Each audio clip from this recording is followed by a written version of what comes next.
Hello, আসসালামু আলাইকুম viewers. আজকে আপনাদের দেখাবো পদ্মার যে ইলিশ, বাংলাদেশের জাতীয় মাছ যে ইলিশ মাছ, কী পরিমাণ পর্যাপ্ত পরিমাণের মাছ আসলে এখন পদ্মা নদীতে ধরা পড়ছে। সব আল্লাহর রহমত, ঝাঁকে ঝাঁকে ইলিশ ধরা পড়ছে নদীগুলোতে। জেলেরা তাদের মাছ আরোহণের জন্য সাগরে জাল পেতে আছে, তারা ঝাঁকি ঝাঁকি সারি সারি মাছ ধরতেছে। বাংলাদেশে পর্যাপ্ত ইলিশ মাছ এখন আছে। আপনারা ভিডিওটা দেখলে দেখবেন যে কী পরিমাণ জীবিত অবস্থা মাছগুলা জেলেরা ধরে তারা আনন্দ করতেছে। ধারণকৃত ফুটেজ দেখবেন, লক্ষ লক্ষ টন মাছ, ইলিশ মাছ এখন নদীতে জেলের মাছগুলো ধরে আনন্দ করতেছে। যে কী পরিমাণ মাছ আসলে সাগরে এখন আছে দেখলে বুঝবেন।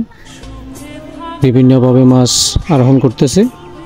ভিডিওগুলো আসলে দেখা ছাড়া বুঝবেন না যে কী পরিমাণ মাছ আসলে এখন নদীতে আছে। বিভিন্নভাবে মানুষ মাছ ধরতেছে। এই ধরনের ভিডিওগুলো আসলে দেখতে খুব ভালো লাগে, তাই আপনাদের ভিডিওটা করে দেখানো। ভিডিওগুলো দেখবেন, অন্যদেরকে দেখার সুযোগ করে দিবেন। এখন নদী নালা সাগরে পর্যাপ্ত পরিমাণ মাছ, মানুষ বিভিন্নভাবে মাছ সংরক্ষণ করতেছে, মাছ ধরতেছে।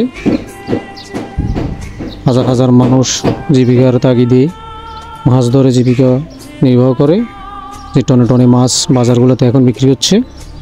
অনেক মানুষ মাছ ধরে জীবিকা নির্বাহ করছে। ইলিশ মাছ আসলে খুব স্বাদের মাছ, বাংলার ঐতিহ্য। মাছগুলো আসলে খুব সুস্বাদু। সারা পৃথিবীতে মাছের চাহিদা অনেক বেশি, তাই বিভিন্নভাবে মাছগুলা ধরে আরোহণ করতেছে।